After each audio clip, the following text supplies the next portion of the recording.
Tugiye kuganira ku ijambo ry'Imana uyu munsi.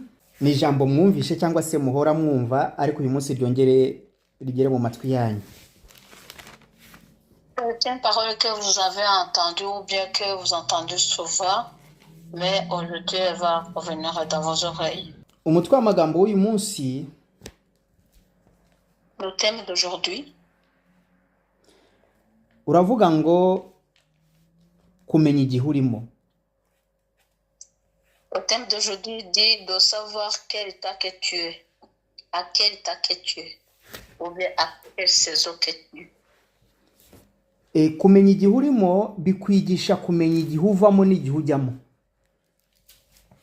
Connaître la saison par laquelle tu es, ça t'aide d'où tu viens et où tu vas.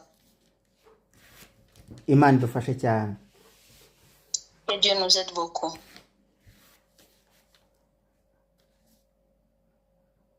Turasoma muri Yakobo igice cya mbere. Nous allons lire dans Jacques chapitre 1. Turasoma duhereye ku murongo wa 19. Jacques chapitre 1 à partir de 19e verset. Turasoma imirongo ibiri, umurongo wa 19 no 20. Verset 19 à 20. Épître de Jacques, chapitre 1, versets 19 et 20. Sachez-le, mes frères bien-aimés, ainsi que tout homme soit prompt à écouter, lent à parler et lent à la colère, car la colère de l'homme n'accomplit pas la justice de Dieu. Amen. Imana idufashe cyane. Et Dieu nous aide beaucoup. Hano ijambo ry'Imana riravuga ngo Ici la parole de Dieu nous dit twumve ariko dutinde gusubiza. La parole de Dieu dit qu'on doit écouter, mais qu'on tarde à répondre. Kandi utinde no kurakara. Et que tu dois aussi tarder à être en colère. Ikintu kitugora no gukontorora uburakari. Ce qui est difficile pour nous, c'est le fait de contrôler la colère. Kuko uburakari bw'umuntu ntabwo busoza gukiranuka kw'Imana muri wowe. Parce que la colère d'une personne n'amène pas la justice de Dieu en toi. Turabibona ku murongo wa 20. Nous le voyons au verset 20. Kongera dusome ku murongo wa 21. On va lire au verset 21. C'est pourquoi, rejetant toute souillure et tout excès de méchanceté, recevez avec douceur la parole qui a été plantée en vous et qui peut sauver vos âmes. Amen. Imana idufashe cyane. Ikintu cyose ugomba kugikorana ubugwaneza. Toute chose, tu dois le faire avec un bon cœur. Uraza kumbwira ati koma se nkorera umuntu ibyiza kandi yankoreye ibibi. Là, tu peux poser la question en disant, mais pourquoi je dois rendre service, de bons services à quelqu'un alors que lui, il m'a fait du mal? Twabisomye ku murongo wa 19. On l'a déjà lu au verset 19. Ngo umuntu wese yihutire kumva ariko atinde gusubiza. Ils ont dit que chaque personne doit écouter au plus vite, mais être lent à répondre. Kandi ntiyihutire kurakara. Et il ne doit pas se mettre en colère tout de suite. Kandi warangije kumva ibikurakaza. Et tu as déjà entendu ce qui peuvent te mettre en colère. Situation wayibamo turi umukristo. Alors comment tu peux vivre dans cette situation en tant que chrétien? Mu rugo rwawe, mu kazi. Dans ta maison ou au travail. Ni gute ushobora kwiyambura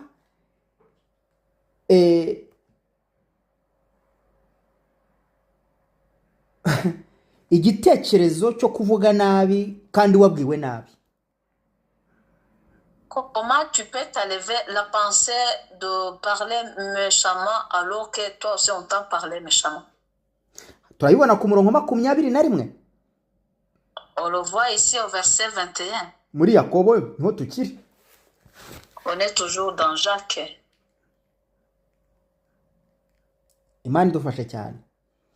Hano urumva ko Satani adutegera ku byo tuvuga.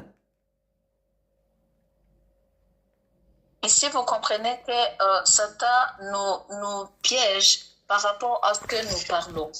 Akongera akadutegera ku byo dukora. Et puis, il nous piège aussi par rapport à ce que nous faisons. Umukristo akwiriye gutekereza ko buri munsi Satani aragupiyeje. Un chrétien doit penser que tous les jours, Satan te tend la piège. Reka tubirebe ku murongo 22. On va le voir au verset 22. Pratiquez la parole et ne l'écoutez pas seulement en vous abusant de faux raisonnements. Amen. Imana idufashe cyane. Et vous êtes beaucoup. Ni ukuvuga ngo dukurikije ibyo umurongo wa 19 watubwiye n'umurongo wa 20 wavuze. Ça veut dire que selon ce que dit verset 19 et verset 20 kugeza kuri 22 jusqu'au verset 22, ijambo rirambwira la parole me dit ntabwo ari ugupfa kumva gusa ngo wishuke ukora ibyo ugomba ukora ibitakwiye. Komeza. C'est pas seulement écouter tout simplement. Oya, ntabwo ari ugupfa gukora iby'ijambo rikubwiye mu buryo bw'umubiri. Et ce n'est même pas le fait de faire ce que la parole te dit selon la façon physique. Urumva ugomba kubijyanisha no gutekereza. Donc là, tu dois le faire tout en pensant comment tu dois réagir ou comment tu dois agir. Iyo ubijyanye mu buryo bw'umubiri uhita ukora ibyo uhita usubiza ibyo wumvishe. Quand tu le mets dans une façon physique, là, tu réponds direct selon ce que tu as entendu. Kubera ko ibyo wumvishe ntabwo biryoshye mu matwi yawe. Parce que ce que tu as entendu déjà, c'est pas beau, c'est pas agréable à tes oreilles. Mais non. Non. Niyo mpamvu ugomba gutekereza mbere yuko utanga igisubizo. C'est pourquoi tu dois réfléchir avant de donner la réponse. Kubera ko ubyumviye mu mubiri. Parce que tu l'as entendu selon la chair. Kandi mu mubiri ubyumviyemo hari igihe ubyumvishe utari mu mwuka, uri mu mubiri nyine. Et le fait que tu l'as entendu selon la manière physique, là, tu n'es pas déjà dans la façon spirituelle. Ntabwo igihe cyose tuba mu mwuka. C'est pas à tout moment que nous soyons dans la façon spirituelle. Hari igihe uba uri kuyoborwa n'umwuka, hari n'igihe uba uri umuntu nk'abandi ukumva ijambo bikagusaba gutekereza mbere yuko usubiza. Il y a le moment que tu es dans la façon physique et tu entends une parole, là, ça te demande de réfléchir avant de répondre. Niyo mpamvu ku murongo 20 baduha conseil. C'est pourquoi au verset 19, on nous donne les conseils. Mujye mubanza muryumve.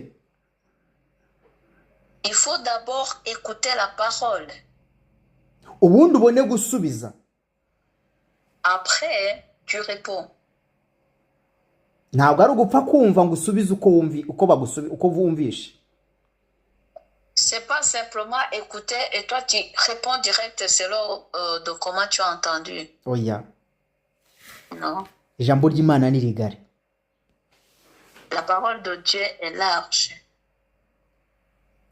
Niyo mpamvu ijambo ry'Imana ni conscience y'umukristo. C'est pourquoi la parole de Dieu est la conscience d'un chrétien. Soma ku murongo 23 na 24 s'il vous plaît. Lisez au verset 23 et 24 s'il vous plaît. Versets 23 et 24. Car si quelqu'un écoute la parole et ne la pratique pas, il est semblable à un homme qui regarde dans un miroir son visage naturel et qui, après s'être regardé, s'en va et oublie aussitôt comment il est. Amen. Amen. Ku murongo wa 24 noneho rero Au verset 24, hano baravuga kuwe kwireba wowe ubwawe. ici on te parle de se regarder. Urumva wumvishe? Donc tu as entendu, Wumvishe ibyo wabwiwe? tu as entendu ce qu'on t'a dit. Ugomba gukontorora ibyo ugiye gusubiza. Et là, tu dois contrôler ce que tu vas répondre. Aho bizagarukira naho biri, naho biturutse. C'est d'où vient ce que tu vas répondre, où est-ce que ça va arriver.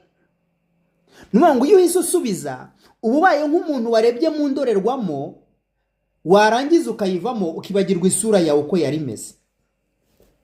Donc, ça veut dire que quand tu réponds directement, hein, tu es donc comme quelqu'un qui s'est regardé dans le miroir et après, il quitte le miroir, il oublie comment il était.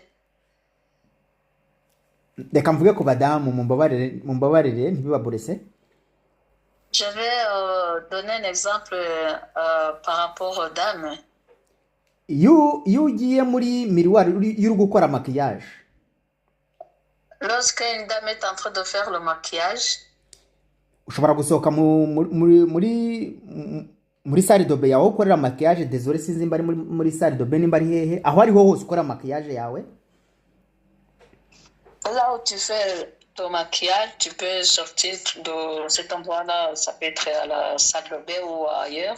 Wagera muri salo cyangwa se ahandi hantu ugasanga umuntu agukozeho ya maquillage ayikuyeho. Et lorsque tu arrives au salon, quelqu'un peut te toucher, il enlève le maquillage que tu avais mis. Kandi ntabwo afite gahunda yo kukubwira yuko yayikuyeho. Et la personne n'a pas l'intention de te dire qu'il a enlevé ton maquillage. Wowe rero ufite image yo muri hahandi wakoreye maquillage niyo ugifite mu mutwe wawe. Toi, dans ta tête, tu as l'image que là où tu t'es préparé pour te maquiller, donc tu as toujours le maquillage là que tu as déjà mis. Nyamara yarangije kuba transformé. Alors que le fait que la personne t'a touché, ton maquillage n'est plus bon comme avant. Nuvuga ngo iyo uhise usubiza utabanje gutekereza uhita uba transformé imbere y'Imana n'imbere ya Satani. Ça veut dire que quand tu réponds précipitamment, sans réfléchir ce que tu dois répondre, ça veut dire que tu es transformé devant Dieu et devant les gens. Turabisoma hano ku murongo 24. Donc on a déjà lu ça au verset 24. Uhita wibagirwa uwo uriwe. Donc tu oublies qui tu es. Niyo mpamvu usubiza uko ubonye. C'est pourquoi tu réponds n'importe comment. Ndabasabye. Je vous en supplie. Bamwe muri twebwe dufite n'abana tugomba gukora attention mu byo tuvuga. Abandi turaba Kristo tugomba gukora attention aho turi hose. Parmi nous, on a même les uns ou les enfants, on doit faire attention à ce qu'on dit.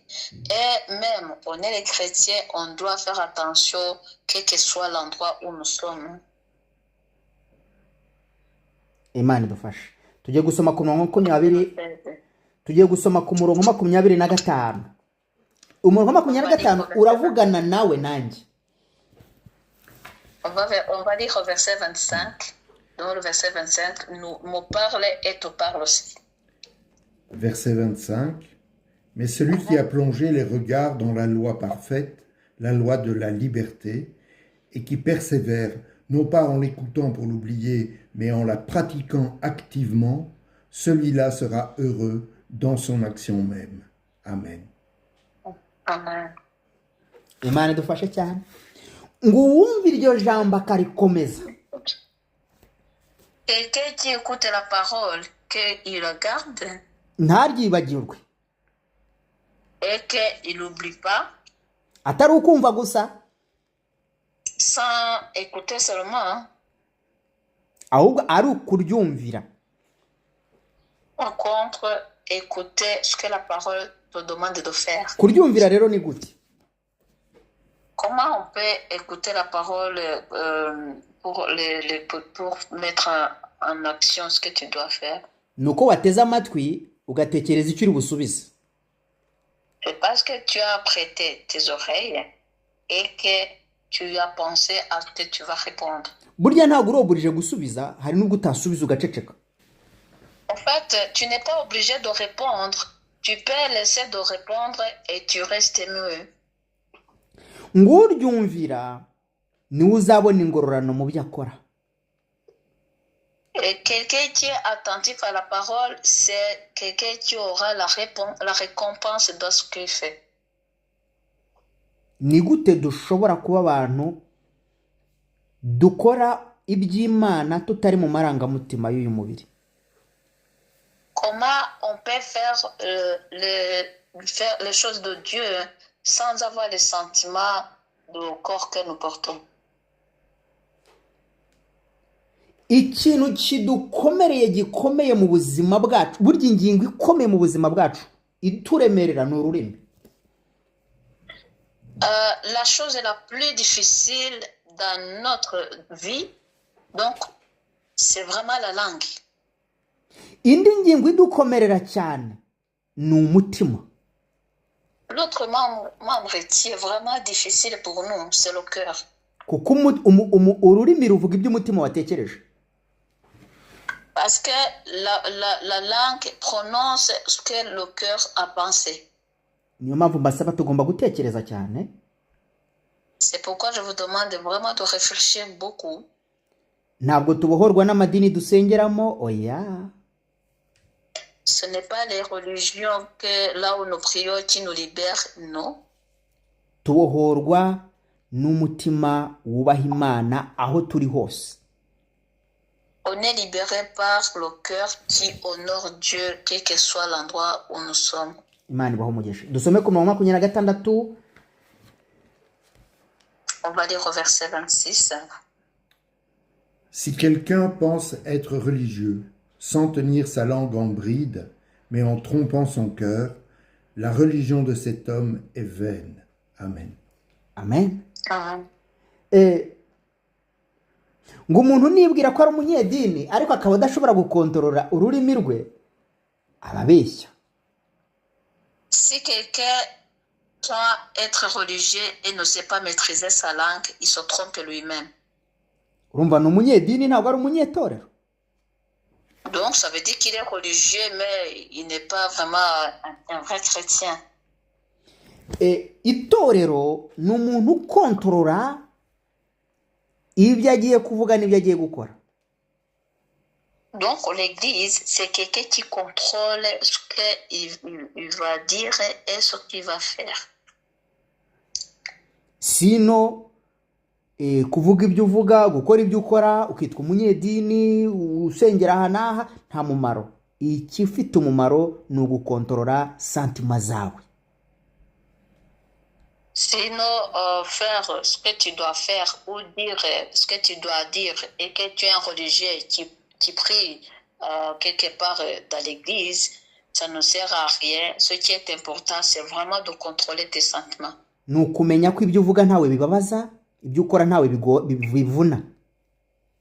C'est de savoir que ce que tu dis ne fait pas mal à quelqu'un ou bien ce que tu fais ne fatigue pas ou ne fait pas mal au cœur à quelqu'un. Reka dusome ku umurongo wa nyuma dukomeze umurongo wa 27. On va lire au verset 27. Verset 27. La religion pure et sans tache devant Dieu le Père consiste à visiter les orphelins et les veuves dans leurs afflictions et à se garder des souillures du monde. Amen. Iri ni itorero ryubaha Imana. Voilà la religion qui honore Dieu.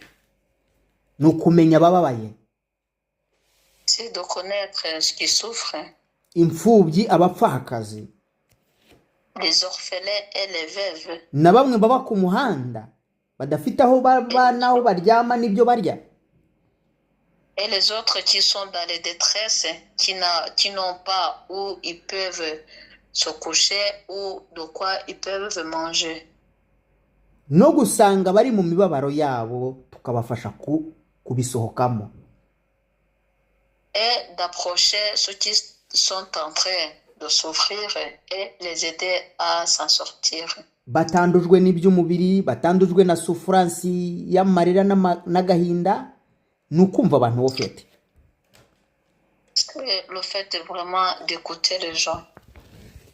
Kandi ukumva abantu atari mu nyungu zawe gusa, no mu nyungu zabo. Il faut écouter les gens sans compter sur tes intérêts. Non, il faut vraiment compter leurs intérêts. Ngewe iyo ngufasha, lorsque moi je t'aide, ni inyungu zanjye, ni inyungu zawe. C'est mon intérêt et c'est ton intérêt aussi.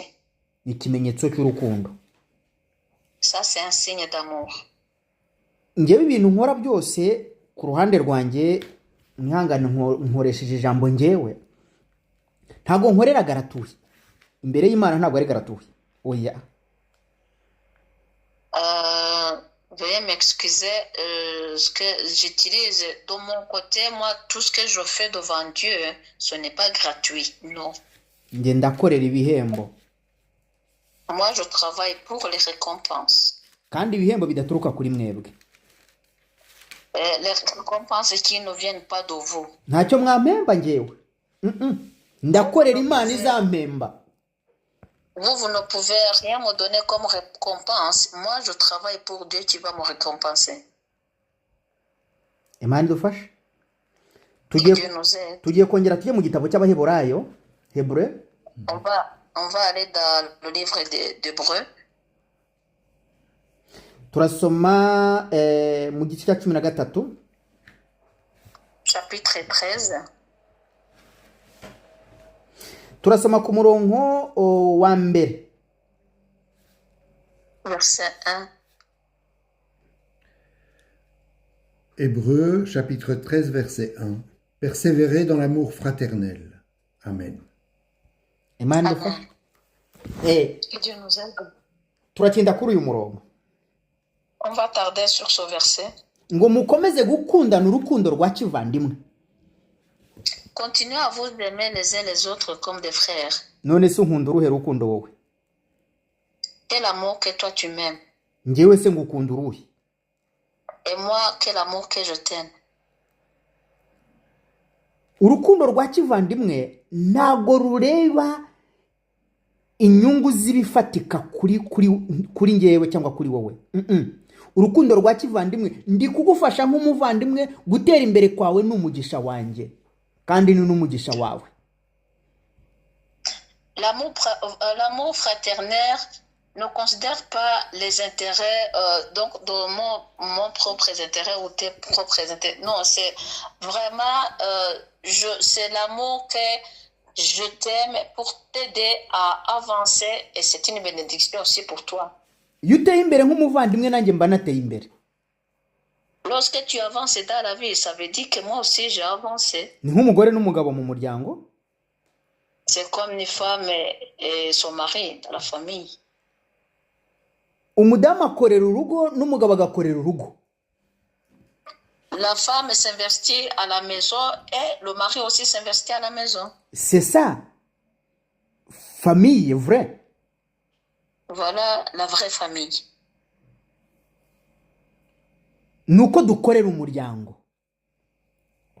C'est que nous travaillons pour la famille. Vrai chrétien, abantu b'Imana, nuko dukorera kungurana no gufashanya, gutezanya imbere. Les vrais chrétiens, c'est que nous travaillons pour nous faire avancer ensemble. Turamutse twese turi abakene tudashobora kunganirana nuko tutamenye neza Imana itanga umugisha.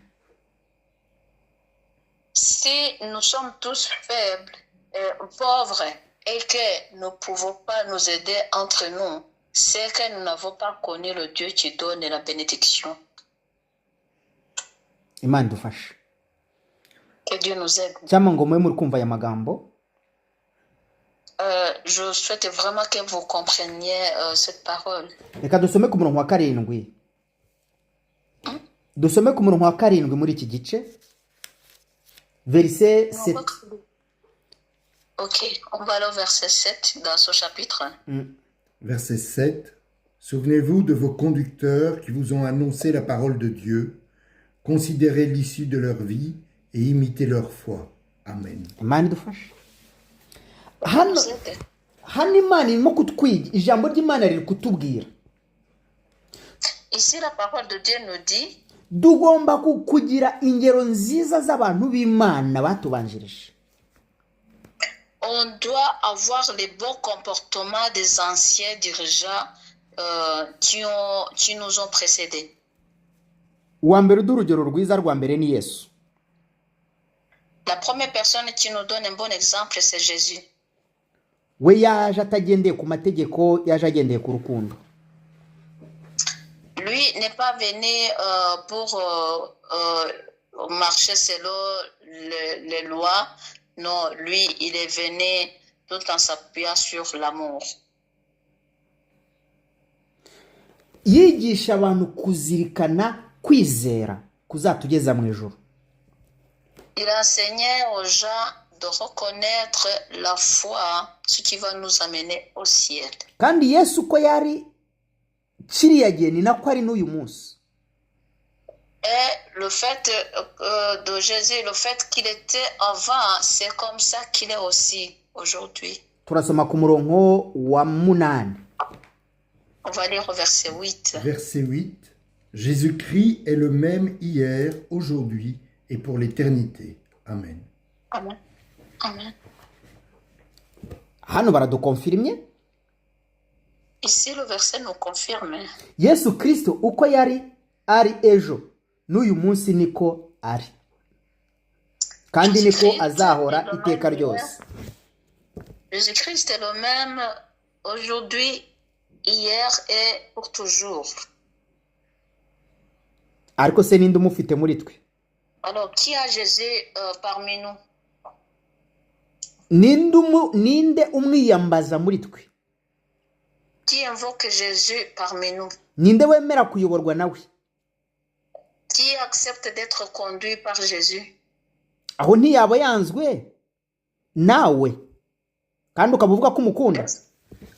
Est-ce que tu l'as pas refusé quelque part ou haï et tu dis que tu l'aimes? twongere tujye mu gice cya 12 umurongo turangirizaho. On va aller au chapitre 12. Et c'est là où on va terminer aussi. turasoma umurongo wa 2 gusa. On va lire que verset 2. Hébreux, chapitre 12, verset 2. Les yeux fixés sur Jésus, qui est l'auteur de la foi et qui l'amène à la perfection. Au lieu de la joie qui lui était proposée, il a supporté la croix, méprisé la honte et s'est assis à la droite du trône de Dieu. Amen. Amen. ikintu turwana nacyo cyane La chose que nous combattons avec tellement beaucoup, turwana n'icyubahiro. c'est l'honneur. ariko yesu yasize icyubahiro kugira ngo aduheshe icyubahiro. Mais Jésus a laissé l'honneur pour nous faire donner l'honneur. yemera gukorwa n'isoni kugira ngo dukurweho isoni z'ibyaha byacu. Il a accepté d'être honteux pour que nous soyons enlevés de nos péchés. ariko se nawe uri tayari kubaho utamukoze isoni? Est-ce que toi tu es prêt de vivre sans faire honte à Jésus? hano haravuga ngo niwe buye ryanzwe. Ici, on dit que c'est la pierre qui a été haïe. ese uramukunda? ndamukunda cyangwa nawe Est-ce que tu waramwanze? l'aimes ou je l'aime ou bien tu l'as déjà haï? ni ikibazo ugomba kwibaza, nanjye ngomba kwibaza. C'est une question que tu dois te poser et moi aussi. uyu munsi yesu ari mu buzima bwawe, nanjye ari mu buzima bwanjye. Est-ce qu'aujourd'hui Jésus est dans ta vie? Est-ce qu'il est dans ma vie? igisubizo ni wowe ugifite ku ruhande rwawe. C'est toi qui as la réponse de ton côté et c'est moi aussi qui ai la réponse de mon côté. Reka dusenge. On va prier. Nyagasani Mana, Seigneur notre Dieu, Imana ishobora byose, le Dieu tout-puissant, ni wowe ufite ibisubizo by'ibibazo dufite. c'est toi qui as les réponses des questions que nous avons. Subiza kwifuza kwa buri wese turi kumwe hano. Réponds à chacun selon sa convoitise. Subiza buri muntu wese uzatwumva. Réponds à la personne qui va nous écouter aussi plus tard. Reka ijambo rimubera umugisha n'ubuzima. Laisse que la parole soit une bénédiction et une vie Mu miryango yacu no mu gihugu. dans nos familles et dans le pays. Nsengera umundansiye kugira ngo ugaragaze imbaraga zawe kuri buri muntu wese.